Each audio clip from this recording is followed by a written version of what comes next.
Welcome back, folks. It's Bert and Ernie with another whiteboard video. Today, we're going to be ranking motorcycle categories by how delusional their owners really are. Logan, any experience with delusions of grandeur? You know, as a newly minted 23-year-old, I can proudly say I've never had a delusion in my life. Well, happy birthday, Logan. Thank you. Drop a comment. He looks great for 23, doesn't he? So today's video is an actual ranking. Number 8 is going to be the most based, and number 1 will be the most delusional of all motorcycle categories. And the twist for today's video is we'll also tell you guys if we've ever fallen prey to these delusions, if we've kind of got in our own minds that we were that guy, the main character in our own reality. So let's go ahead and get started. Wait, hold on. I haven't heard back about my time off request for my Patagonia trip on the Transalp. That was denied. Wow. Let's get started.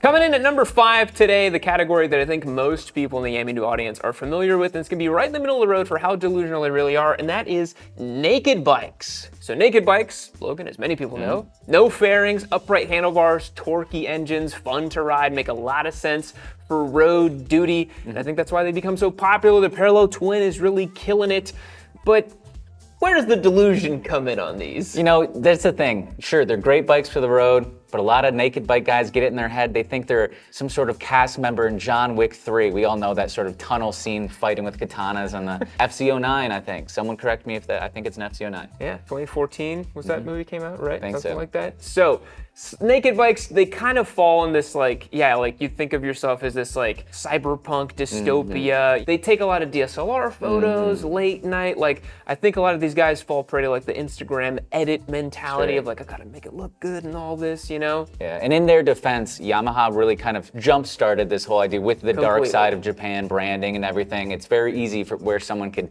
take that leap from dark side of Japan to John Wick to Cyberpunk 2077, you know. Yeah, so a small little fun behind the scenes here. We use a lot of those dark side of Japan B-roll things whenever we're talking about the Yamaha bikes. Our editor Josh has actually said that they're borderline unusable because of how many cuts they have in them. So Yamaha, if you could do us all a favor, just give us nice long footage of the MT bikes, we would really appreciate that. But not all naked bikes are in this kind of like vein of like, you know, like the KTM Super Duke has the crazy bug look. Right. Obviously the Yamaha MT bikes have the Iron Man kind of like neo-retro, crazy Transformer aesthetic, but some of them look more normal. Like I think Honda does a good job of making it a little more normal, blending it a little more classy, but I also think that's why people are really just hearkening for that single round headlight. They want the beautiful looks, the more timeless shape. People are saying, I'm not that aggressive kind of guy. Well, pump the brakes a little bit. We might, you know, talk about round headlight people a little bit later in the video. That's very true. That's very true. So Logan, have you ever fallen prey to being a naked bike, cyberpunk dystopia? Nah. I'm in it. No, never. Nah, that was always cornball to me. Wow, cornball for the 23. Look at his early Gen Z vernacular that you have. Cornball. Cornball. I've ridden lots of naked bikes, and I have to say I am a little guilty of it. You know, when I had the ZH2, I thought I was Mr. King Dick. I was like, this thing is so sick and angular and aggressive, and the supercharged sounds, baby. So And I did that. There are receipts of the MT09 SP parking garage photo shoot. That's very true. So there's no denying guilty. Moving on. So what might be the complete opposite of the edgy cyberpunk naked bike aesthetic is the cruiser. And cruisers, you know, it's kind of polarizing. On the one hand, you've got the sort of metric cruiser NPCs that like they could be on is it a Shadow? Is it a Boulevard? I don't even know the names, but just sort of a general generic cruiser type thing. But on the other hand, some cruiser guys can get pretty weird, huh? They can't. Yeah, some cruiser guys, you know, like I kind of think of the guy that like, he has a Hayabusa and he's like, I gotta add a hog to the stable. Yeah. You know, like let me pull in this hog over Lifestyle products. But before we talk too much, this is number 3 Yes. on our ranking. It is 3rd for today. And I mean, let's be real, there is the element of cruisers that's pretty delusional, which is why they found their way 3rd in today's video. And that's the outlaw biker guy. Exactly. That's the guy that, you know, is like, oh, I'm gonna open carry on my hog, and then I'm gonna crash and shoot myself in the nutsack, and then I'm gonna be even cooler because I got a great story about how I only have one ball sack. Is that cool or bad, Logan? I don't know. I mean, I'd say it's pretty bad. I think it's pretty bad to shoot yourself in the testicle while you're open carrying on your hog. But I mean, they say you want to be shot in the testicle by the gun you know, not the gun you don't know. So. Yes, exactly. Yeah. Right. But cruisers do get this kind of rep of like, there's like a 45-year-old guy who's like, I'm gonna go buy a personality. I'm gonna go and like get this done. And you'll see, number 1 and 2, you'll see how it's gonna go here. But this, I think, is down to the fact that cruisers have that perception of like, you're not a bad boy, you're not an outlaw, and you want to buy into that. Yeah, it's someone who's lived their life by the book every single day until their 55th birthday, and they're like, no, today's the day I'm an outlaw. I'm Breaking Bad, baby. Yeah, exactly. I'm Breaking Bad, yeah. Exactly. Now, these days, I'm going to go get a Harley and change my life. Become ungovernable. Yes. Yeah, there is also that element too, like the sovereign citizen thing, like they're posting rants on their Harleys and all that. And so we do unfortunately here think that, yeah, cruisers do find themselves third, pretty delusional. You're probably not this kind of bad boy lifestyle thing. But now, Logan, I do have to flip it to you. Sure. Because you do own a cruiser. Yeah. You have a Sportster, which is perhaps in some people's mind the lowliest of low. Like, Girl the bike, girl girl's bike bike. or whatever. Have you ever caught yourself thinking, I'm just the coolest guy on this Sportster? Definitely. I mean,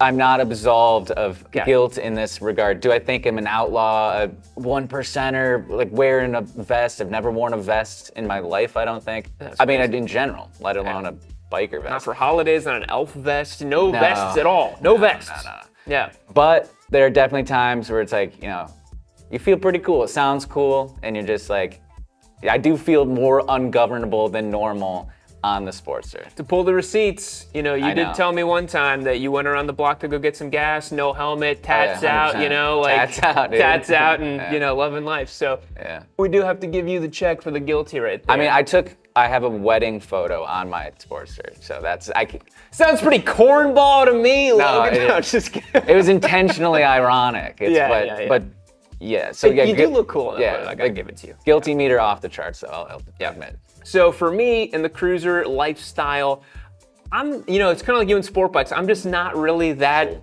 kind of guy. I don't think I've ever ridden a cruiser and thought to myself, damn, I feel like an outlaw bad boy. Yeah. You guys know me, that's not my vibe. So I'm gonna put a very firm X right here. Still waiting. You know what, the closest I ever got was I rode that VMAX, and I was like, pretty sweet. But I think I only thought of it from like a performance perspective, not like I'm so edgy and outlaw-ish. I have thought that on other types of bikes. We'll get into that. Moving on. All right, 8th on the list today, what we believe to be the least delusional motorcycle category, because for 2 different reasons, Logan. You got people who really know what they're about and people who don't know what they're about, but they just happen to own it anyways. Of course, I'm talking about scooters. Scooter people. Dude, scooters are the least delusional. They know exactly what they bought. Most space, they know what they're doing.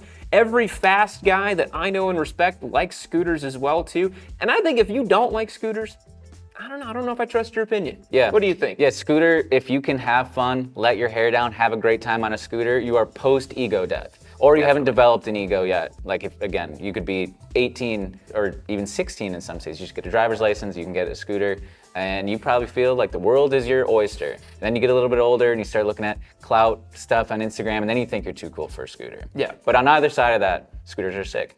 Yeah.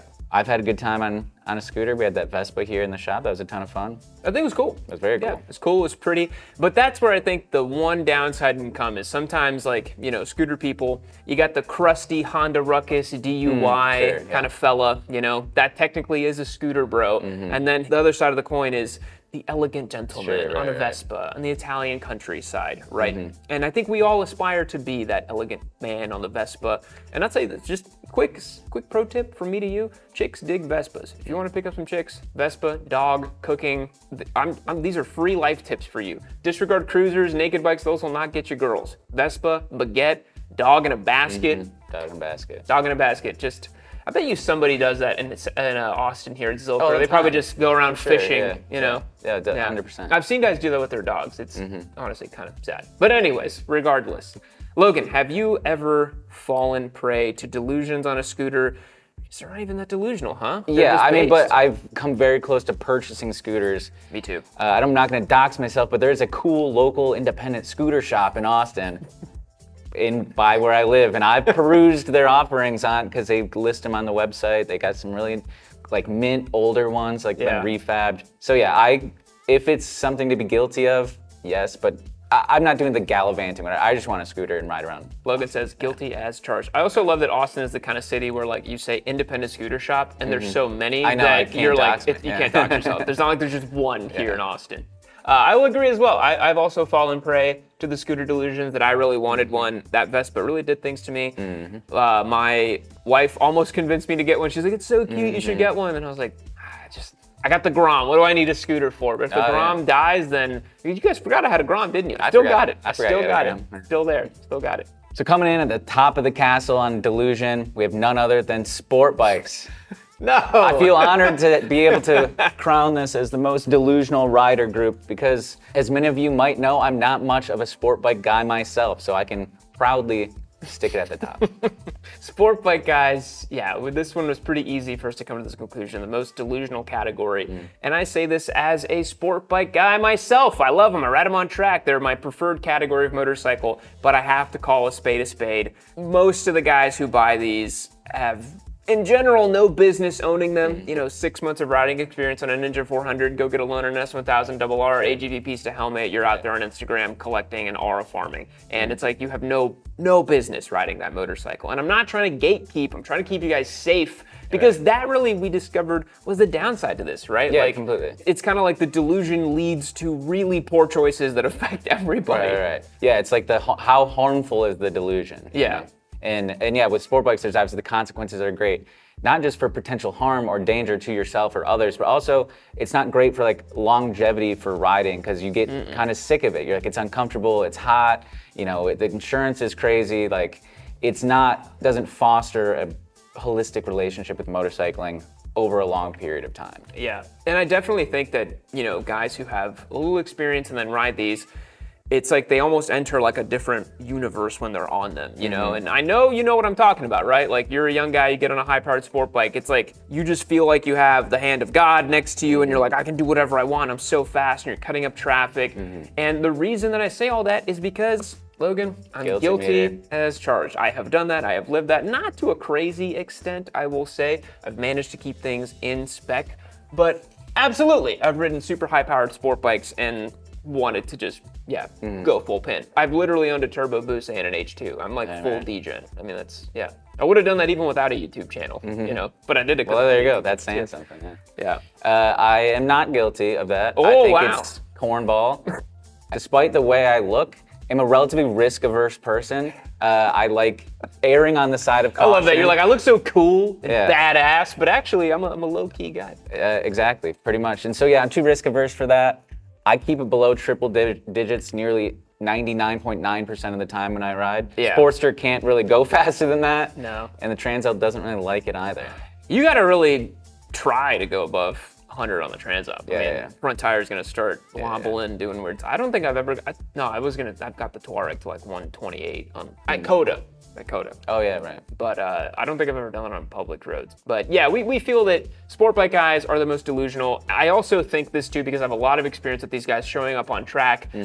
They ride in the canyons, they're like, I'm so fast, bro, like no one can keep up with me, and then they're like running novice pace, and you're like, you can't even hit an apex, You're not crashing, you're not pushing hard enough. That spoken like a real sport bike guy. But yeah, I see that a lot where these guys unfortunately do show up and they think themselves to be much more skilled than they are, and I don't see that in the other categories as much. Like I think sport bikes are unique in that way that they breed a certain type of person that believes themselves to be really good at riding. Like I never hear an ADV guy being like, I'm so good at riding. It's like, well. A sport bike in it is itself the pinnacle of sort of not just motorcycling, in general, motorsports, one could argue. Yes. So I think even just swinging a leg over a bike like that, it implies skill or talent or commitment or bravery or clout or whatever, right? It just comes with the territory. It's hard to avoid the delusion, I think, as a sport bike That's rider. true. And like, they have the very purposeful shape. They're beautiful. They're super fast. And like most people, if they see that, they understand what it is. And so I get why people kind of fall into that trap.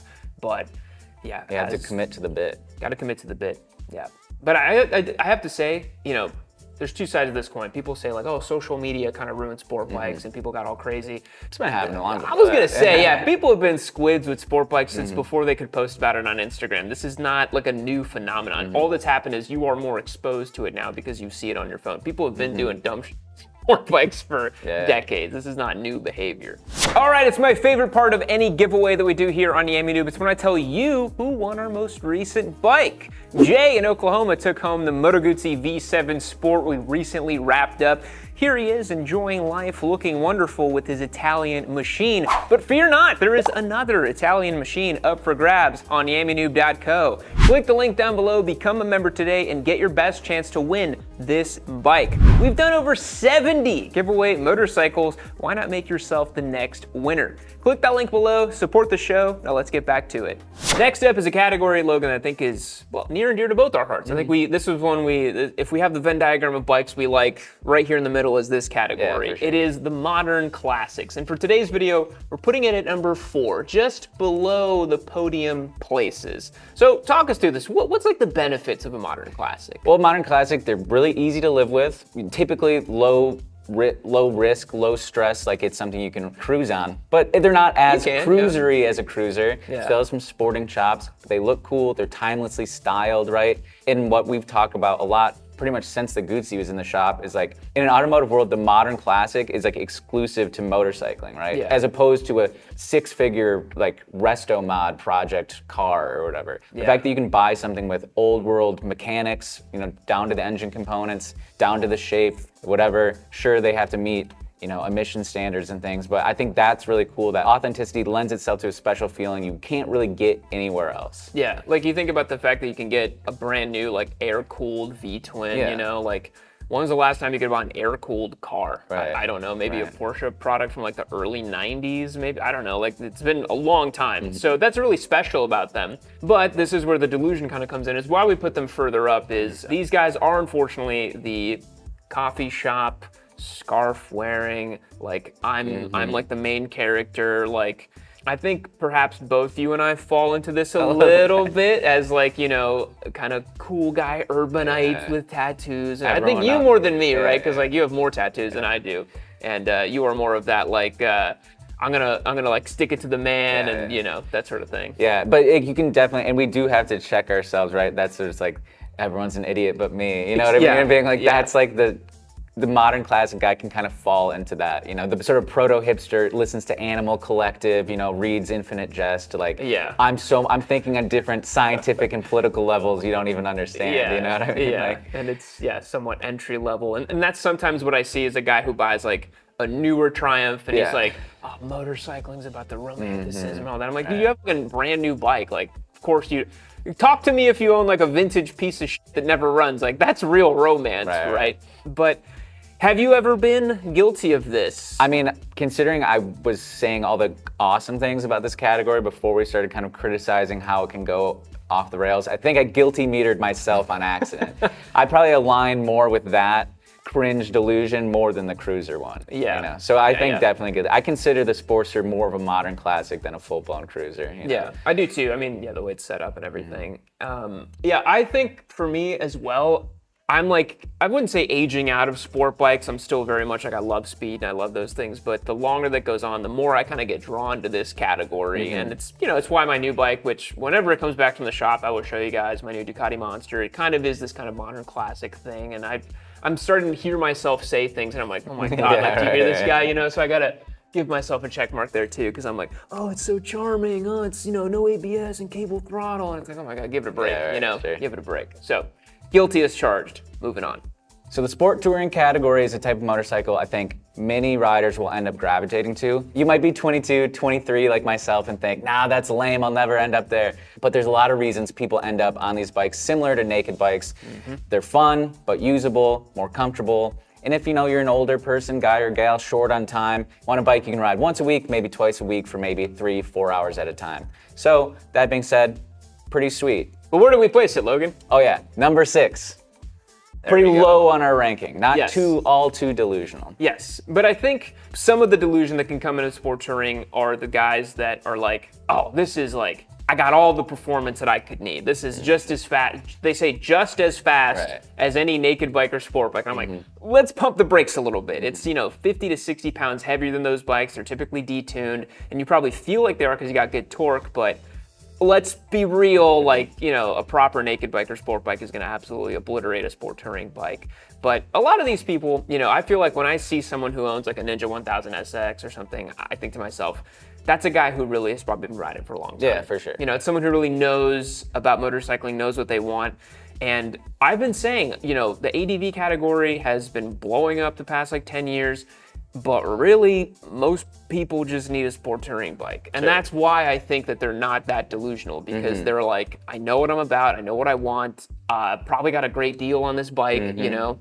I always think of it as like a guy who has like a fat 401k, white New Balance sneakers, paid off house, and he's like, I got my sport touring bike. Yeah, you know? for sure. That's the vibe I see. Yeah, it's like they've been riding long enough to know the limits of their ability and sort of where those diminishing returns with a full-blown sport bike really start negating like the benefits, you know? Yeah, and I would say the only other caveat is some of these guys, maybe they haven't ridden like a Goldwing or a K1600, and they're Yeah, like, it's a different- this is like, you know, I can go the distance with this. And I'm like, yes, but you know, it's a lot of luggage that you maybe not need all the time. Yeah, you know, sure. like some of these bikes are really big. Like I think like the Tracer 9, for example, is one that I'm like, it's too big and bulky for like normal everyday riding. It's just, yeah. So that's, I think, a little bit of the delusion comes in.